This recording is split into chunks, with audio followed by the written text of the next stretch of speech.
I'm Jules. Welcome to Staycation Scotland. I'm going to show you a demonstration, and this van is Piper. So you'll see you have the living space of the van, the front cab and the pop-top roof. I'm going to show you different ways on how to work the van to maximise your space and your experience. So first of all, we have your control panel here. The power is on at the moment. You keep that on for the whole time that you're away on your trip. L is for leisure. You keep your leisure battery on for the majority of the time you're away, especially when you're driving. This allows the van to fully function off-grid. The V is for voltage.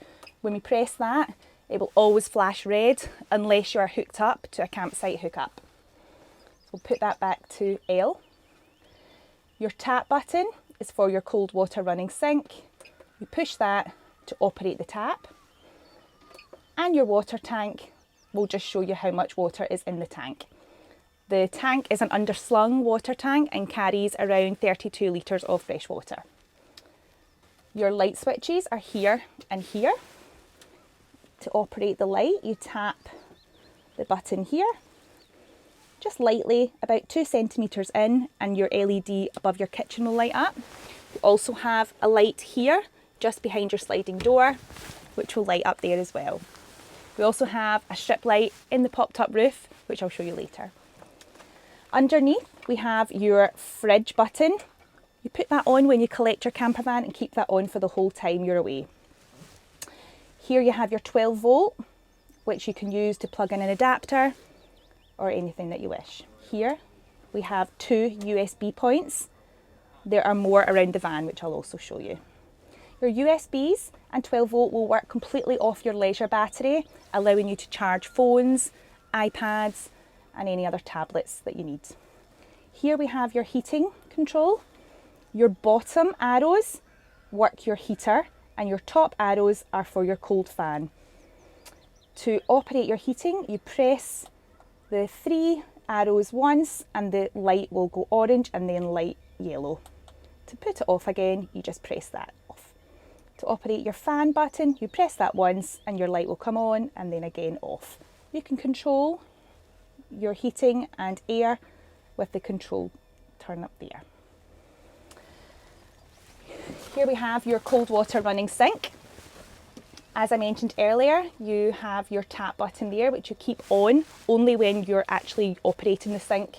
When you're driving, please always keep it in the off position or the sensor will beep when you go around corners. So it's on and your water will run like that. Here we have your induction hob. Your induction hob only works when you are hooked up to a campsite electric. I will show you that when we hook up. Here we have your fridge. Your fridge freezer will come stacked with a small mini bar. And we would always recommend that you have your fridge on number 2 or number 3 for the whole trip you're away. You have a fridge freezer as well. Number 3 will be sufficient for your food to freeze. The van comes fully stacked with all your cutlery and utensils, including tongs, cutlery and a pizza knife, along with barbecue tools as well. In here we have 3 pots and pans that will work on your induction hob, as well as your small portable gas cooker.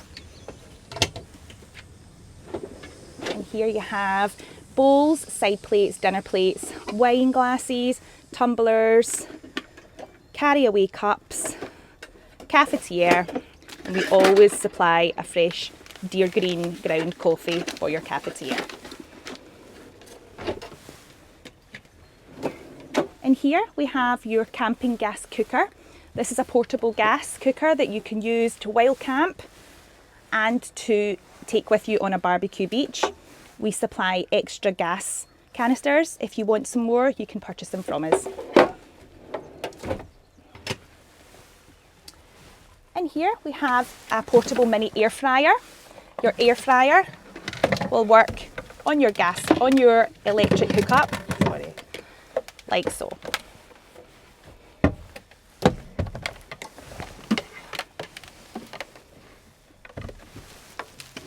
And you would just hook it in there when you're hooked up to electric. We also supply a mini Smeg kettle, which will also only work when you're hooked up to electric. Your whistling kettle is in here, and that's the one that will work on your gas stove. The van also comes with a hairdryer, a first aid kit, fire extinguisher, fire blanket, smoke alarm and carbon monoxide alarm. Tea towel, wash-ups, disinfectant, and then we'll move on to your bed.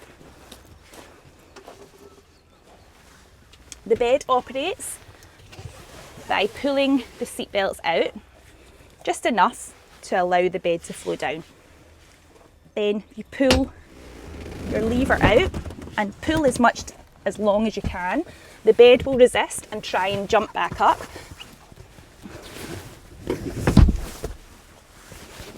Push it down with your body weight and tuck your seat belts in to the seat. If there's just two of you travelling, the mattress and the pop top can be used as a mattress topper. I think you'll find this is comfortable.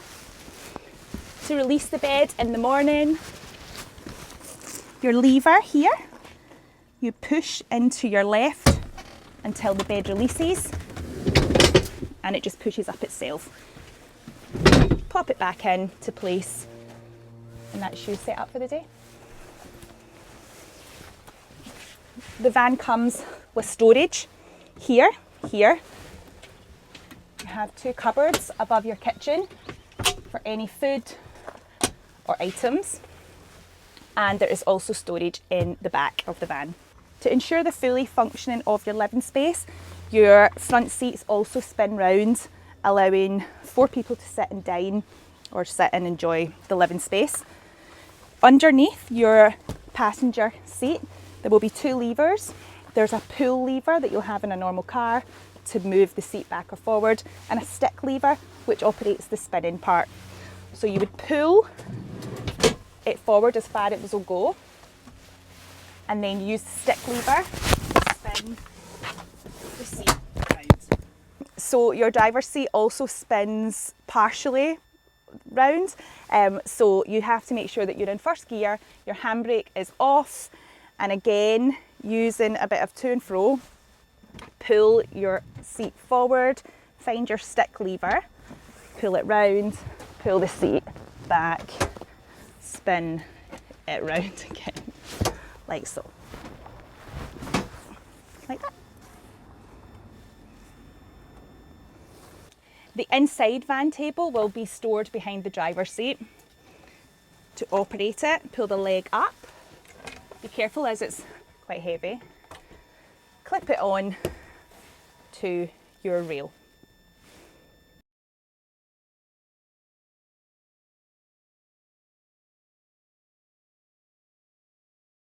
So now we're at the back of the camper van. In the top cupboard here, you have your complimentary in-van Wi-Fi, which you would just scan the QR code and that will connect that to your phone. Here we have your bucket, brush and shovel, and water cable. Underneath, we have your hookup cable. This is a 25-metre hookup, which also comes with a 3-pin adapter, should you not have access to a campsite hookup. And then here, we have your 2 camping chairs. We have your privacy blinds which go around the outside of the front of the cab, and your outside camping table. If you wish more chairs, just ask. To hook your camper van up to your campsite hookup, take this side of your cable and you'll see the power point here.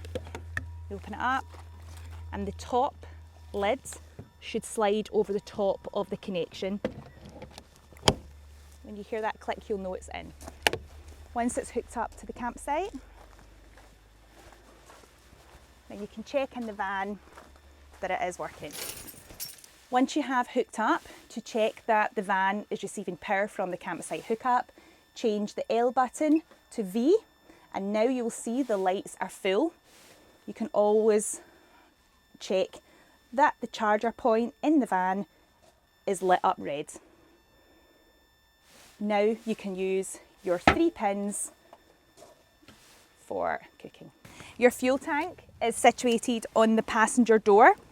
To open, you have to open your door first, then open the fuel tank. Your diesel there. This is your AdBlue. Please don't worry about that. We will have that filled and checked before you arrive. Your diesel is there. To shut it, open your door. So your water waste will drain from here, just behind your driver's door. To ensure that the water comes out, if you're in a campsite, put a small bowl underneath and check that the nozzle is open. If it's closed and your water is not draining from your sink, use the turnkey. Here is your gas safety pipe. Please ignore that. So the van comes with a mini air fryer and a mini electric kettle. When you are all hooked up to the electric, your air fryer will now work. As well, your kettle. So when you are also hooked up to your electric, your induction hob will now work. Push the on off button and then up or down depending on which heat, and you'll hear it click and you can cook. So when you're off-grid camping and you just want to make a cup of tea, this is stored underneath the bottom of your drawers. They come in little cans like this. You just want to pop the little red lid off and then line up with this kind of little gap here. Open it and then lift this little bit up. Pop it in, and then you want to look at this where it says unlock to lock, pop it down and then turn it round to your igniter, and then that shoots on. When you're ready and you're finished with it, just take it off from lock to unlock, and then that shoe is safe to put away. So if you want to connect your phone through Bluetooth for music or anything like that, you want to press media, which is this one here, settings, Bluetooth, and then it'll come up with your phone and you can just connect it through that way. If you want to do Apple CarPlay, down here you've got your USB C to C cable as well, and that will work with all your Apple CarPlay, so you can use all of your maps as well. In case of emergencies, you've got this button up here, which is your SOS. If you have any vehicle issues with your van, this spanner in the middle, press that one and that will get you the right assistance. Okay, I'll show you how to demonstrate how to put a roof up, and then I'll show you later how to put a roof down. So when you're looking to put the roof up, you have here your straps on clips here, you can see. You loosen these up, taking round to about this far down, so you've got plenty of room when they go up. And the same here, as you can see. Now this roof is on gas struts, so it's very easy to push up. A couple of fingers, slightly lift it up, and just do it slowly, making sure nothing's trapped in the curtain. And as you can see, the roof has got up, and now you just, again, the bedboard's on gas struts, and as you can see, it's now gone up, and you can see it's clear from any obstructions all the way around.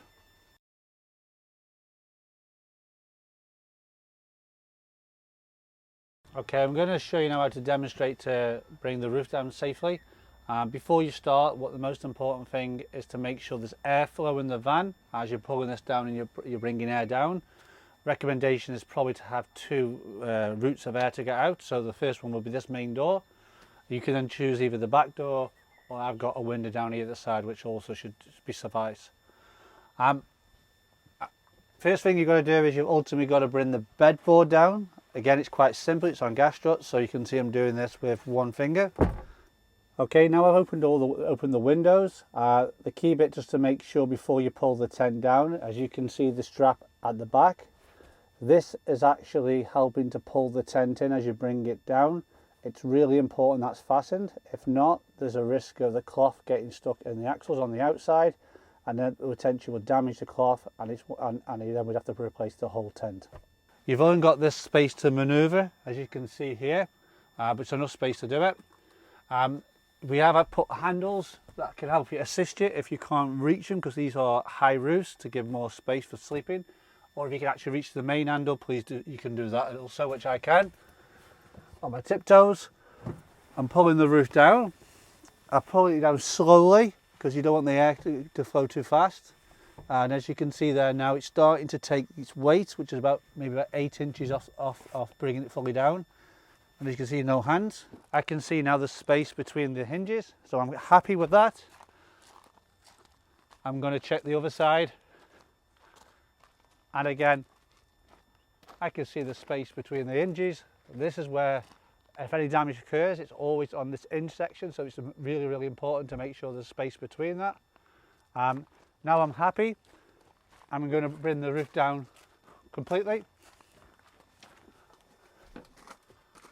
So again, you can see it's very simple. I'm pulling it down. I'm now going to just tuck the cloth in, which you will roll up here, and this is what holds the roof together here on this, and I'm just lifting it up and I'm pulling it hand tight, so I'll get it back this far. Do the same on the other side. Again, making sure it's hand tight. If you want to double check, you can ultimately have a quick look again outside the van to make sure the seal's there. As you can see, they're still up, so I'm going to just pull this fully down. Now I'm happy. And I've done the same here. It's fully down. I'm happy. The seal is all the way round. And as I'm walking quickly round, there's no cloth protruding. The seals are all the way round. And now wind and watertight. And that's your roof put down safely. Okay, this demonstration is just to show you where the water goes into the vehicle. This is to run your sink inside. You can see it's now in the lock position, because if you turn it, it just turns. So to unlock it, you need to just put your key in, turn it anti-clockwise, and then you turn it, as you can see, and it will now just pop out. To lock it, and this is really important, is you get in the unlock position. Key can be in or out. You put it in, turn it clockwise, you've heard it click, and then you are using the key to put it in the lock position. Failure to put in the lock position, there's always a risk that it can actually just come out while you're driving and fall out like this, and you can lose it. The other key thing on this is making sure you understand that this is just for water only. This is not for diesel. Diesel goes on the other end. There you go. I'm just locking it back here, and there's your water tank. So here's your power management system here. Power on. You can see the leisure, and you can see the indicators, which is nearly full. So you press that, you can see the light going up. V is for when you're on hookup. We're not on hookup at this moment, so it goes off, as you can see. Switching back to leisure. How this actually charges, there's two ways to charge it. One is ultimately on hookup. Hookup is a trickle charger. It can take 24 hours to properly charge the battery. If you are not on hookup and these indicators are getting down to the 3 and 2, you really need to be charging your battery. The main other way to do this is actually to start the engine. The engine's like a generator, and it'll charge it 3 times quicker than being on hookup. So run your engine for 15-20 minutes, but do it safely, and then ultimately you'll see that that'll charge back up. To use the van off-grid, i.e. not on a campsite hookup, you want to switch the inverter to the on position.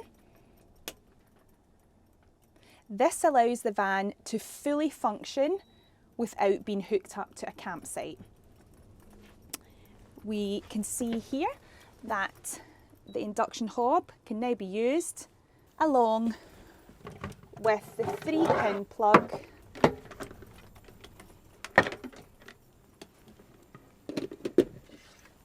When you arrive to collect your camper van, we will show you an app to download. This app shows your battery and how much remaining you have. We always recommend that you keep a check of this the whole time you're out on hire.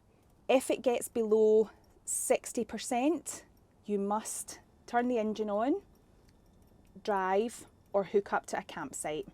Then you will see the battery start going up. It's really important that you take care of the battery. When you're not using the induction hob, the 3-pin plug for either the kettle, the air fryer, or the heater, the inverter must always be in the off position. If it is left in the on position, it will drain your battery.